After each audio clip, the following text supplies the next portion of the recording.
Pipe Network presents. On this episode of Season 5 Reflection. My father was an artist, and my mother was a teacher, an educator, and they were raised,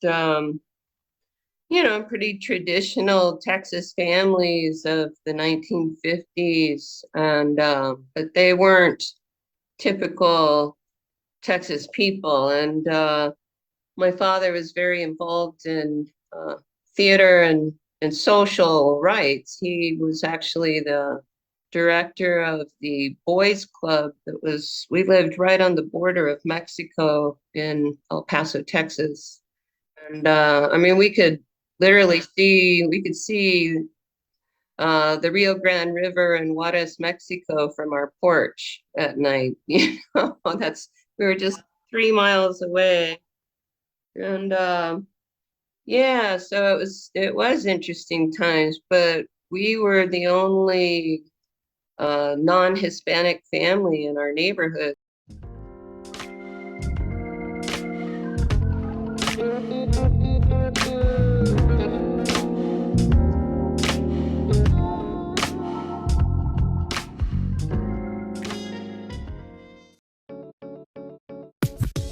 Catch the Pizarra Tales weekly as we tackle issues about education and share experiences about teaching.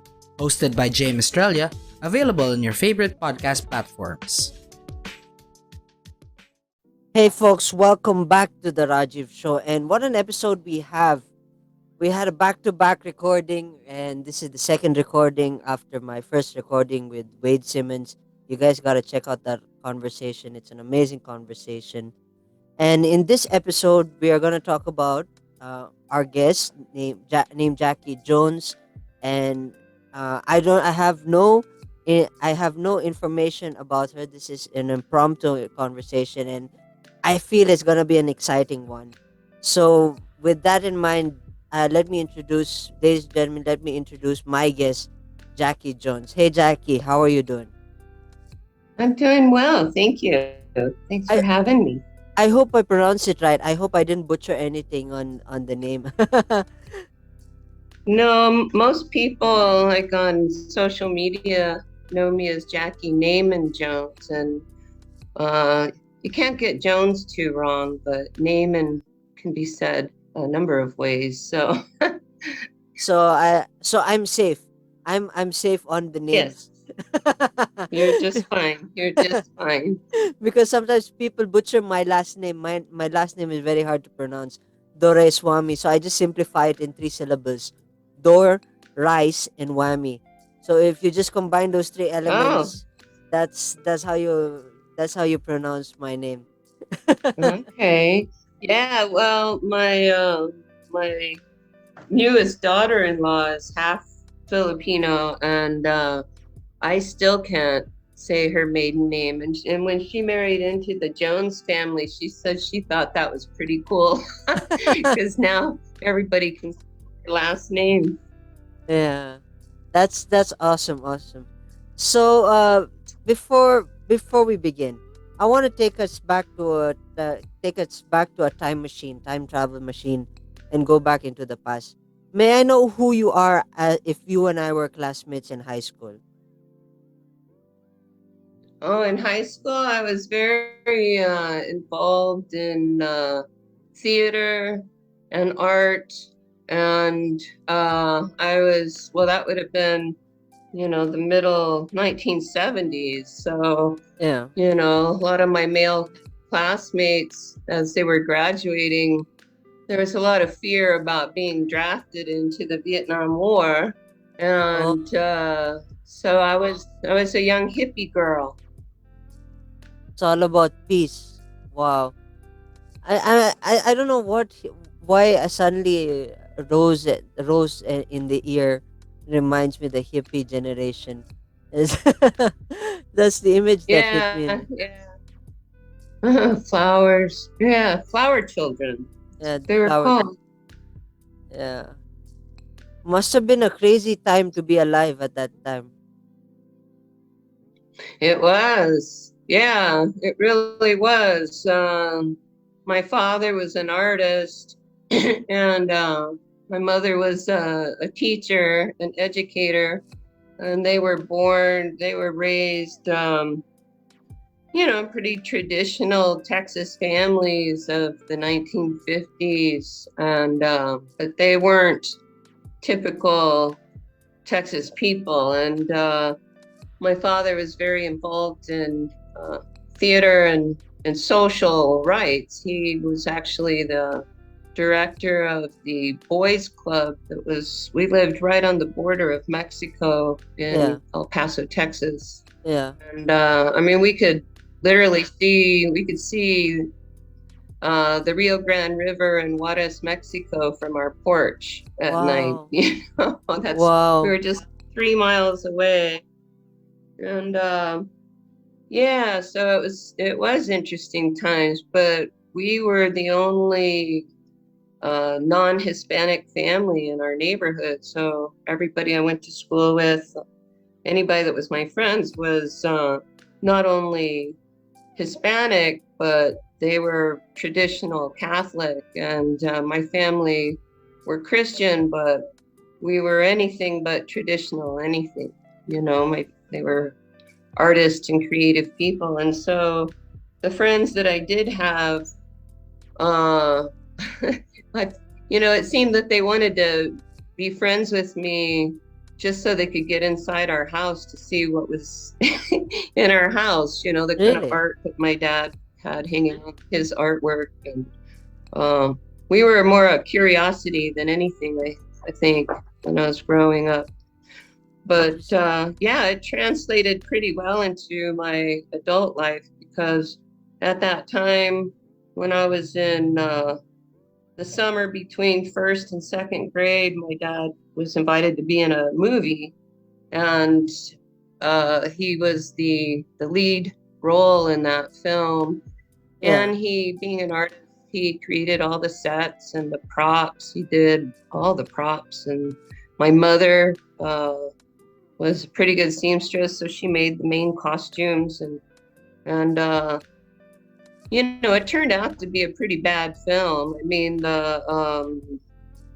they had a big premiere one night in El Paso, Texas in 1966, the year it was made. And it was so bad that the theater canceled the rest of the run Aw. of the show. And so it disappeared for like 27 years. And then, so I grew up, and I would tell my friends stories about this time I was in this movie with my dad, because I was in it. I played the role of the little girl, and our dog was in it. And, I'd tell my friends stories about this. I held on to it, had good memories because I was with my dad. And so 27 years go by, and I'd looked for it, and I finally given up. And then my dad calls me one day in 1993 and says, "You'll never believe what I just saw on television." So, have you ever heard of the show Mystery Science Theater? Yeah. They've been around a long time. They're a pretty popular show amongst self-proclaimed like nerds and people that like kind of counterculture stuff, I guess. But the show is about this guy and these robots that get shot into space, and their punishment is that they have to watch bad movies. And so they make fun of these movies. They riff these movies, and they find the worst of the worst movies that are in public domain, and they put them on their show. And somehow they found this movie that my family was in 27 years earlier, and they put it on their show, and it became an instant hit, and it became famous as the worst movie ever made. And it's been taught in film school as everything not to do in filmmaking. Oh, I mean, boy. it's like there's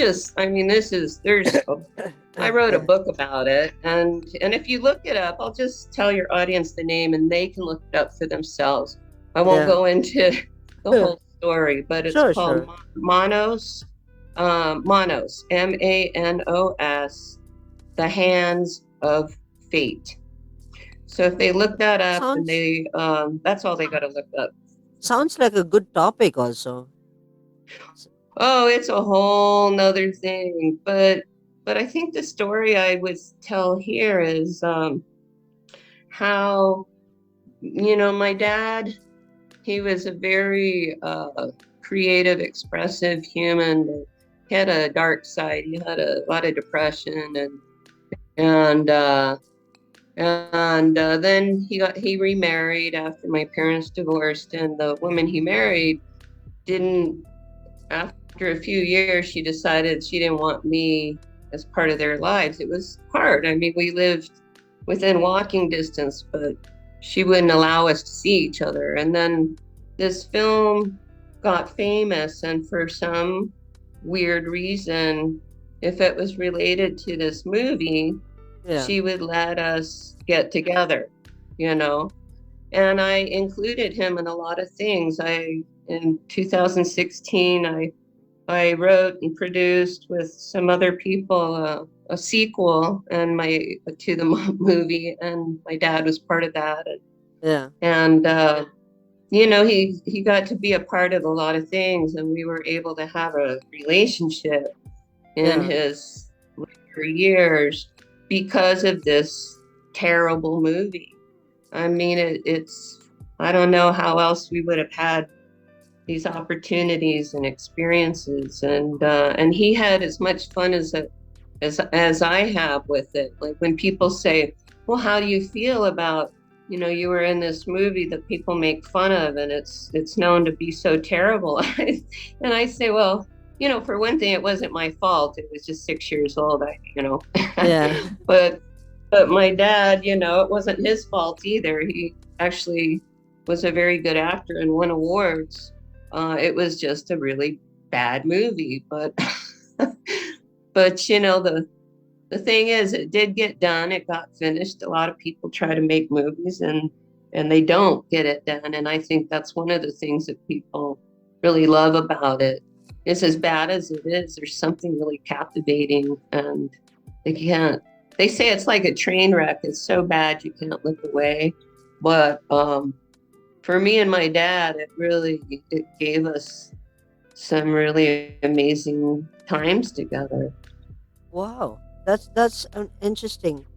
I love. I'm just blown away. I feel like I'm the audience in this context because from the storytelling, the experiences, and the enjoyment that you have, and the love for and the passion for the arts is there, and it's instilled in you. And I don't know if I'm wrong that art is life for you because you breathe it, you lived it, and you've seen it, you breathe it, you've tasted art, and somewhat art has been a part of you.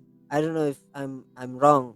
Always, always. I mean, since let's see, one of my early jobs, when in my early 20s, I lived in beautiful wine country of Northern California, and I got my a job in a tasting room, a winery tasting room and hospitality, and uh and I did that for a few years. It was a lot of fun, and Yeah. I learned a lot, but I wanted to be a self-employed artist, and I one day I just woke up and I thought, hey, I'm gonna do hand painted t-shirts, and I mean, I literally had no money. I went to this local t-shirt shop, and I talked the woman into giving me 3 dozen blank t-shirts, and I told her I'd pay her in a week.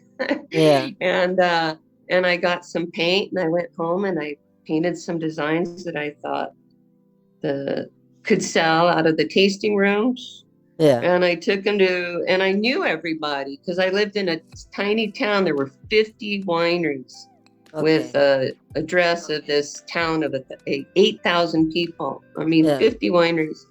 And I knew everybody because, I knew all the tasting room managers. So I took these T-shirts to my friends, Yeah. and they'd take a few and they sold. And I built this big business, just doing hand painted T-shirts.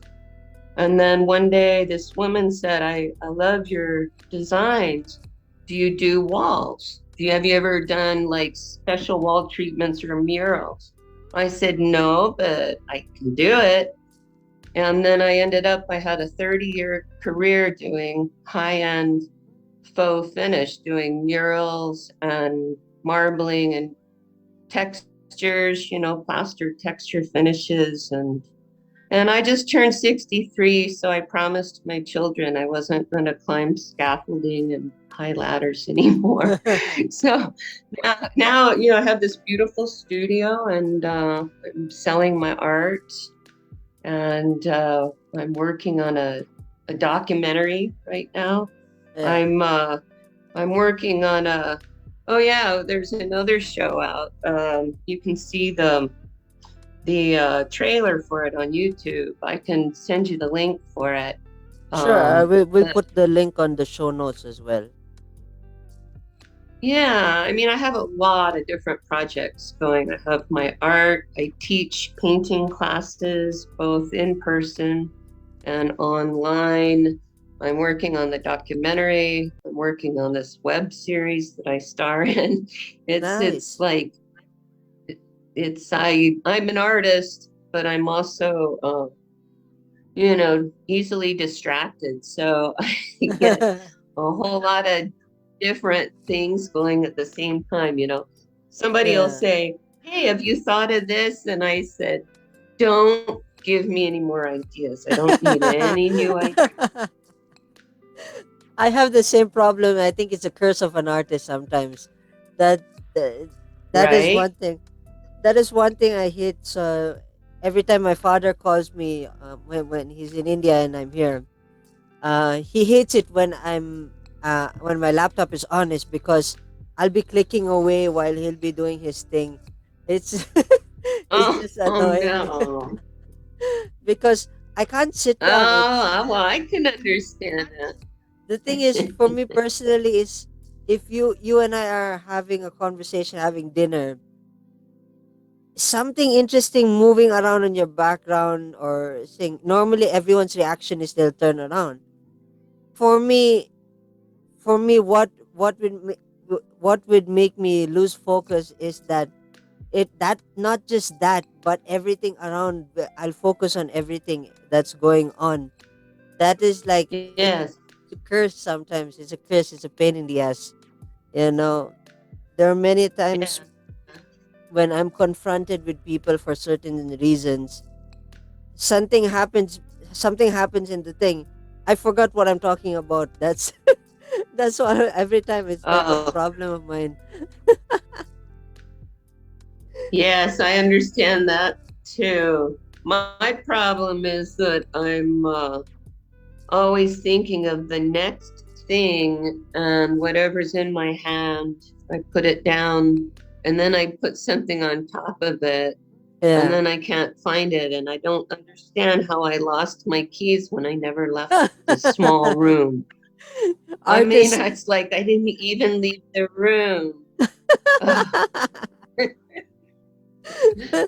this is this has been a creative conversation. I love it. It's all about creating. I love your stories and uh I I I want to imagine. I'm trying to imagine when you said you guys live by the hills or the canyons of Pasadena. The place in Pasadena. Oh, I live in West Texas, Yeah. but when I lived in Northern California, that was just north of San Francisco. Yeah. And the view, because I'm always fascinated with American culture, especially in the West where there's not much water and thing. I'm always fascinated about how you guys stay alive and survive in at that tropical heat. Here in the Philippines, Manila is the hottest city, and you know that in itself is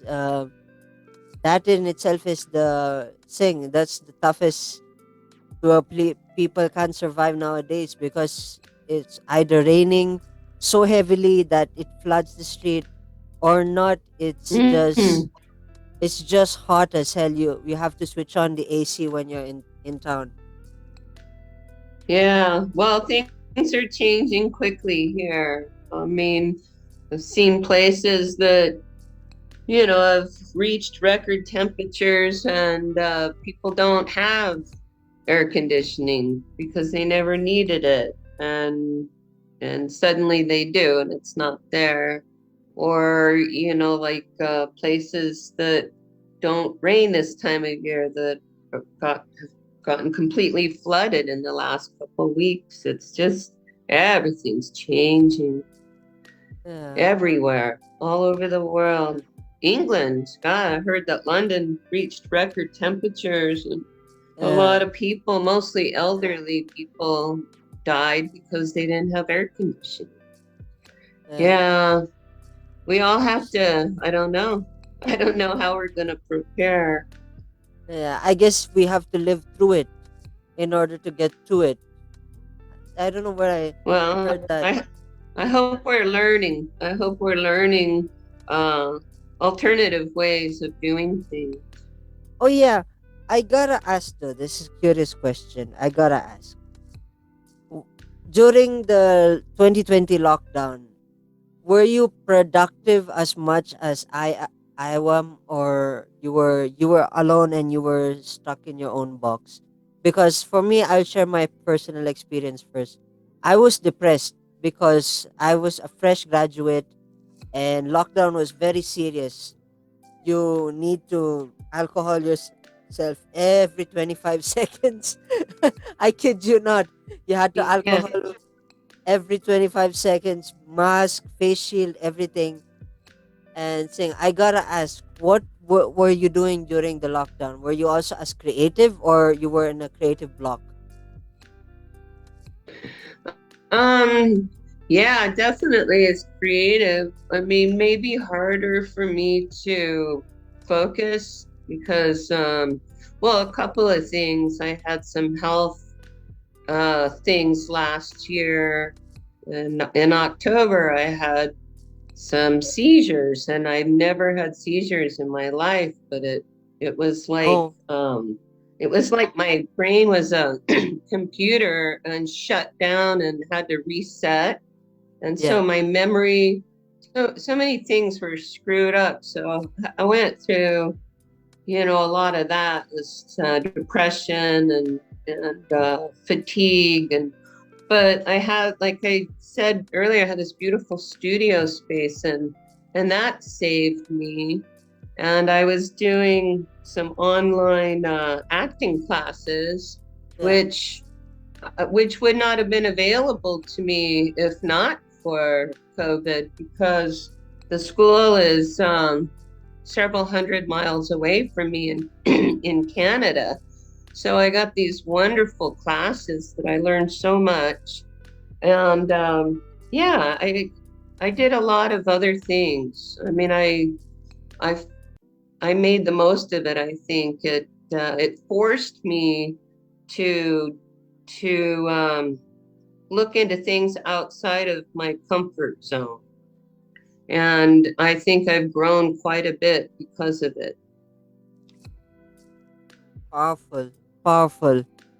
Uh, I just love this creative conversation. It's just been an absolute blast having you in this conversation, because it's rare that I get to talk to an artist by art on art. Uh how about aesthetics? I gotta ask though, what is your, sorry, I keep saying I gotta ask though a lot. It's kind Yeah, of, it's a habit of mine. I wanted to add, I understand. yeah, I wanted to add, uh what is your style when it comes to creating your art? You mentioned you had an art Um, studio. yes, I mean, my main art is well,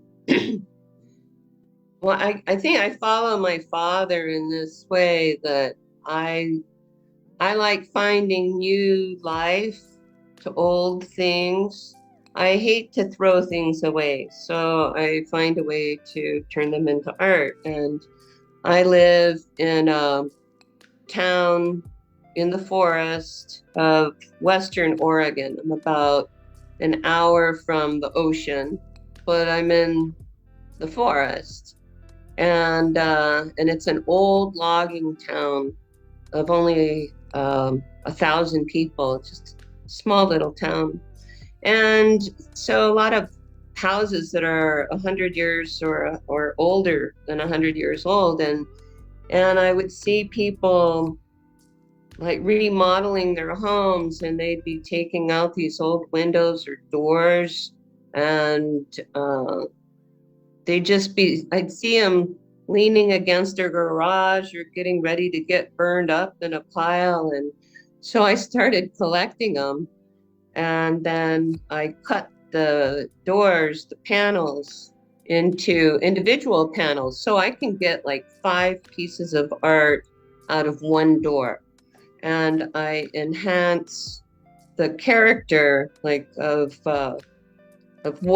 what it already has. I add color and enhance the character, and then I do my art on that. So I paint on all kinds of reclaimed items like cabinet doors or crown molding, or all kinds of things. And but my art itself is it's symbolic. It always has meaning to me. Like I go through phases. Sometimes Yeah. I do, and I realize over time. So I like to do trees, which I believe symbolizes being grounded, Yeah. but still in the sky. And I do bats and crows, mainly for flying. And then I've been doing a lot of octopus lately and now jellyfish. So, I think I cover everything. Oh, I do a lot Animals. of dragonflies too. Nice. You do Yeah, you'll have to animals. see. Yeah, I'll give you my Etsy link too. I'll Sure, just send you sure. all my links. Yeah, sure, absolutely. I would love to see all those links. Unfortunately, Zoom is telling us that it's close to time up. Before we wrap up, of course, my listeners would love to connect with you via social media. How will they find you on social media? The easiest way is on my fan page on Facebook, and it's Jackey Neyman Jones fan page. Jackey with an EY, JackeyNeymanJones fan page. And then also I have a website, Jackie's Manos, Awesome. Manos, for Manos. Yeah. Awesome, awesome. I want to thank my guest Jackie. It was spectacular. It was creative. It was productive. The the morning for me now. It's morning time for me now. So, what a way to start a Ah, day with Jackie, and it's an amazing conversation. I want to say thank you so much for dropping by. I hope you drop by again, and we continue our storytelling here on the Rajiv Show. I'd love to. I've got a lot of new things coming up to talk about. So Yeah. thanks for having me, Rajiv. thank you for thank you for showing up and being here on time. So thank you so much. With that in mind, cheers folks, and we will see you in the next episode.